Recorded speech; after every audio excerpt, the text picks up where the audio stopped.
I'm Theo and welcome to my somatic care. So, something's going on in my life.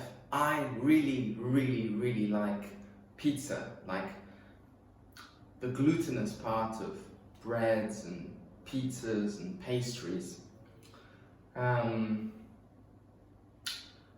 have some training in biochemistry, neuroscience, so with a master's in neuroscience, which is basically biology for research and health from UCL in London.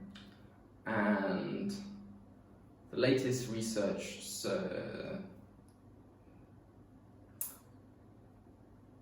shows that even if you don't have celiac disease or clinically recognized problems with gluten, it's still problematic for the system. So gluten is a sticky thing. And by the way, there's gluten in rice. It's just a slightly different form from the gluten you find in wheat, but it has the same effect on the body. That's for all the packages that say gluten-free and sell rice-containing products. That was an aside. Anyway, yeah. For me, there's nothing that beats a delicious pizza. The issue with pizza is that you kind of need the gluten for the base to stay together. So in this series of videos, I am bringing you on my journey through rebuilding things that I love to eat and trying to give it a better spin in terms of health and well-being. You can see it a bit as of an idea, an experiment. And so sometimes what I share, I've never made before, and I'm sharing it at the same time as I'm building it. So it's not necessarily delicious, but it does use ideas that bridge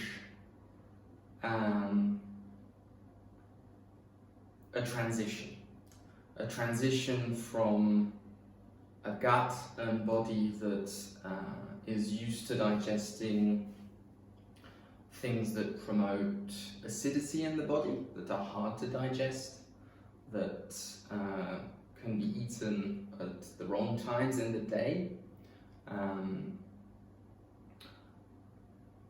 towards more alkalinizing foods, foods rich in sulfur that help detoxify the body. So these are propositions. This is what I'm sharing with you in this mini-series, if you like. So without further ado, let's jump right in. Pizza. Pizza does need some form of gluten. As far as my research goes, to build a base, you need some form of gluten. So what I'm doing is I'm using at least some wheat flour or some flour containing gluten. That can be rice. Organic, yes please. Even better, biodynamic.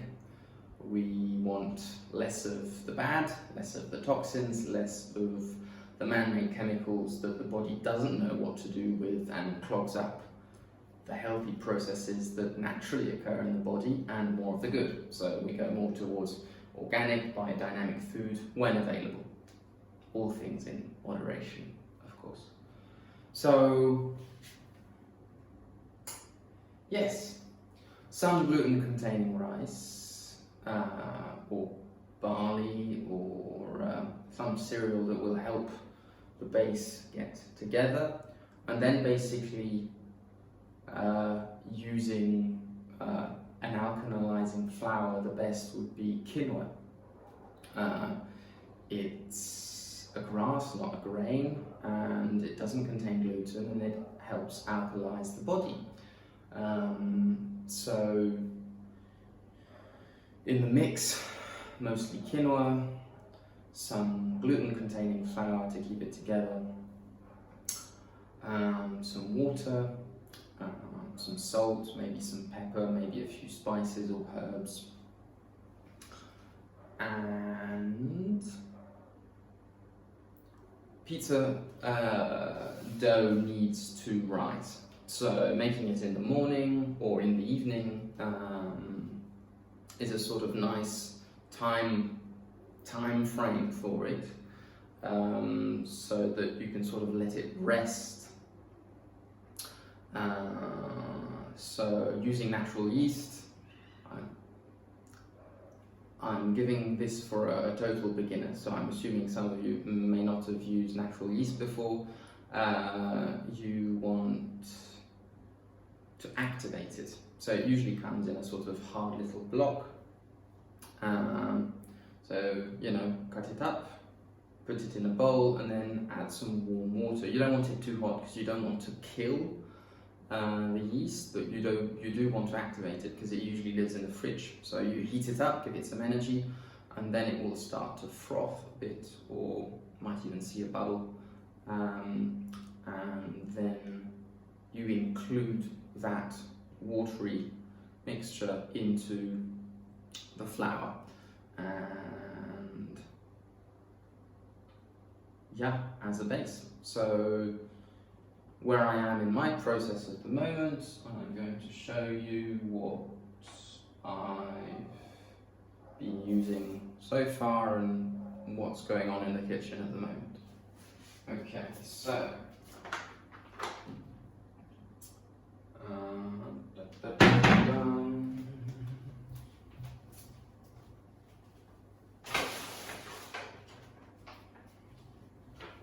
so I'm in Athens at the moment, so these are Greek products. Quinoa flour, organic, I've used all of it. And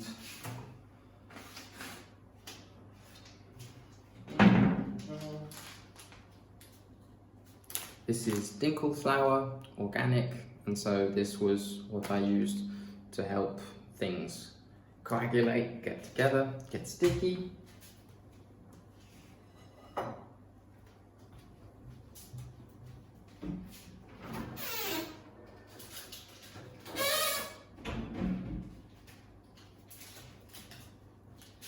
Live yeast. Now these usually come in these sort of small tubes like this, and you can get it at your bakers. They usually show up in the supermarkets.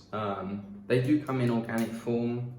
They do, at least in Switzerland where I've lived, and this is not organic, but it will do. It will do. So yeah, it sort of looks like this hard paste. Looks a bit like miso paste.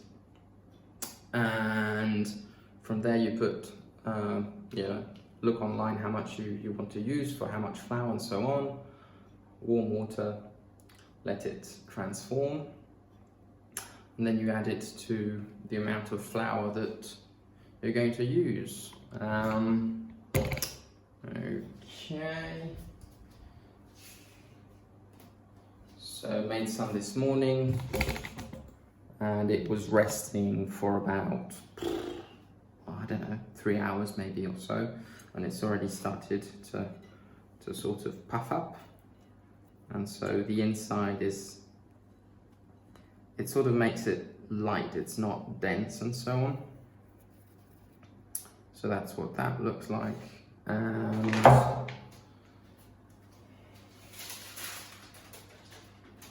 parchment paper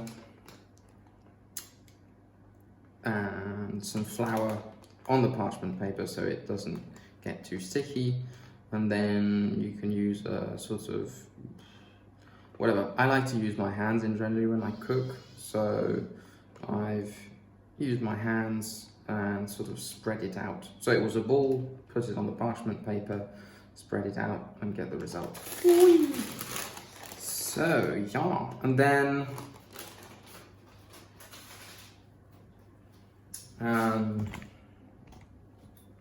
in terms of the topping,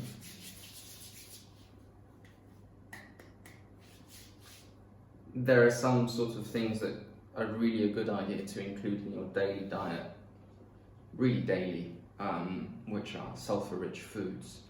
And the initials go GGOBE. Garlic, rich in sulfur. The second G is ginger, adds spiciness. Delicious root that you can find now in most places around the world. O for onion. Onion, actually, interestingly, when gets cooked, can really add a sweet taste to things.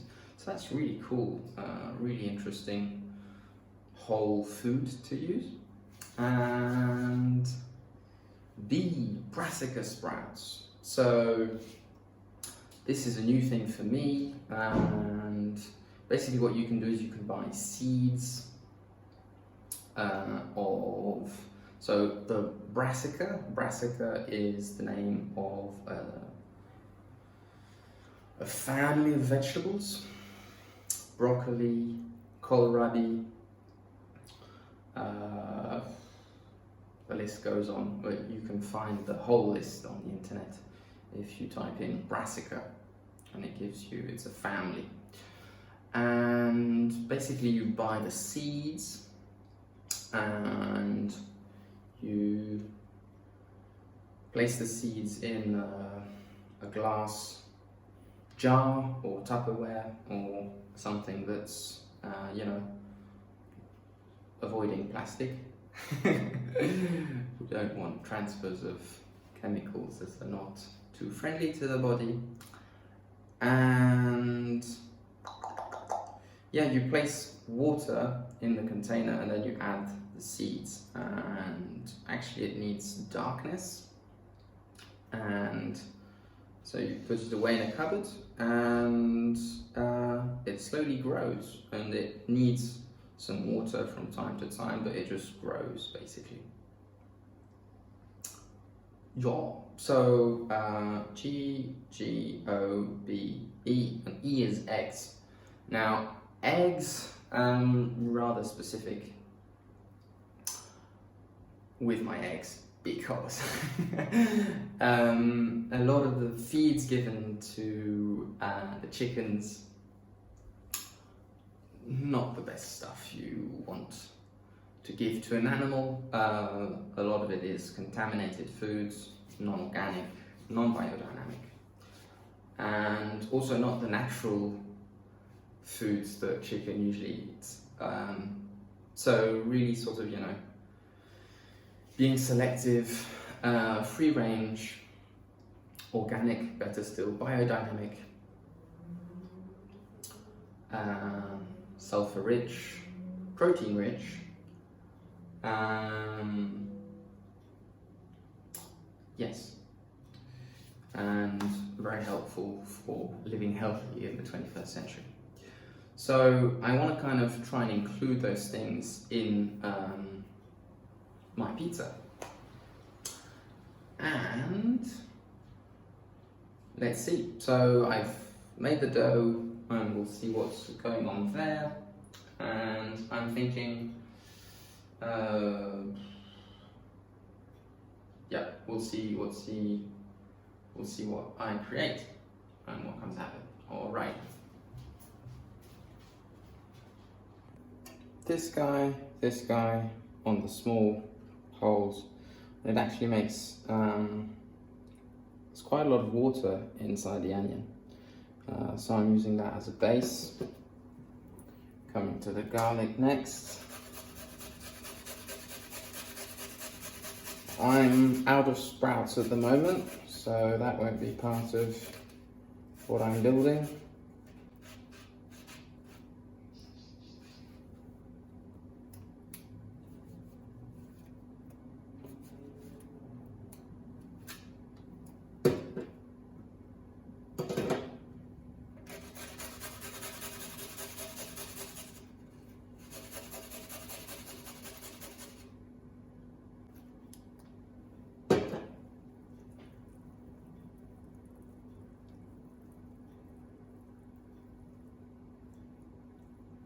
Garlic is one thing I can never quite get enough of myself.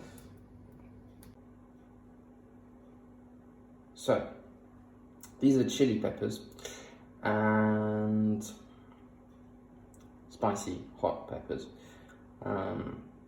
These are okay if they're not organic. It's okay. It's not recommended, but it's okay. What you really want to avoid as non-organic is a sweet bell pepper. That takes up toxins and things you don't want very easily, so that's to be avoided. Right. 1 egg, and I'm just going to crack it open onto this. This is a bit of yeast, nutritional yeast flakes, and it adds a bit of a cheesiness to things. So I'm going to put a bit underneath, and this gets dry very easily, so I'm going to put it underneath, and over the top place an egg.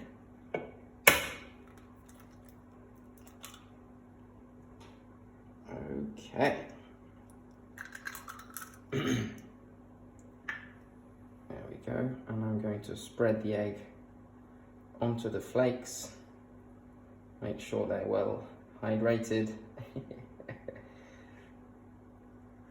for pizza.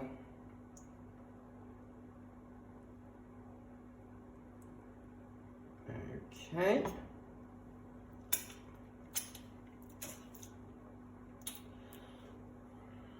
Salt, pepper to taste. This is a nice company. Has some herbs in it too, organic stuff. So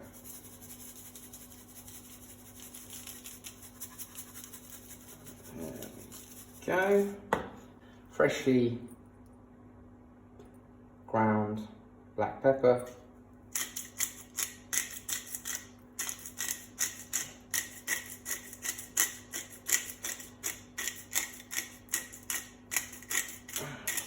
Okay.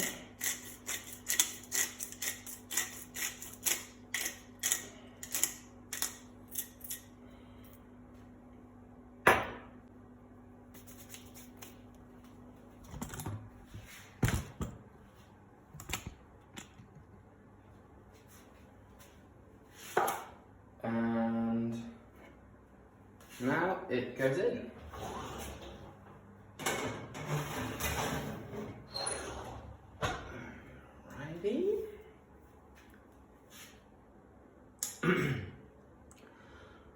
I'm going to give it about 20 minutes.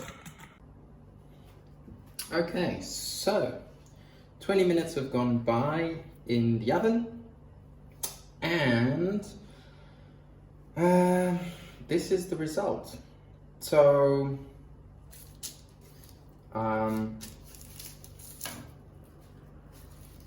it still needs to cook, and that's because of the thickness of the dough. When you buy pre-cooked doughs, then especially if they're gluten-free, then they're already quite thin. So that's something I need to work on, thinner base. It's eatable, which is a good sign. It means that obviously there's room for improvement, but it's going in the right direction. Then, yeah, sauteing some veggies, sweet bell peppers, mushrooms, and so on to add on as a topping. That can be a very good idea. If you're going to use sweet bell peppers, make sure they're organic or biodynamic. Otherwise, I recommend avoiding ingesting such a product. And voila, that's it. So yeah, we were looking for less grains, more grasses, so less gluten, more easily digestible flours. And so we went with mostly, quinoa and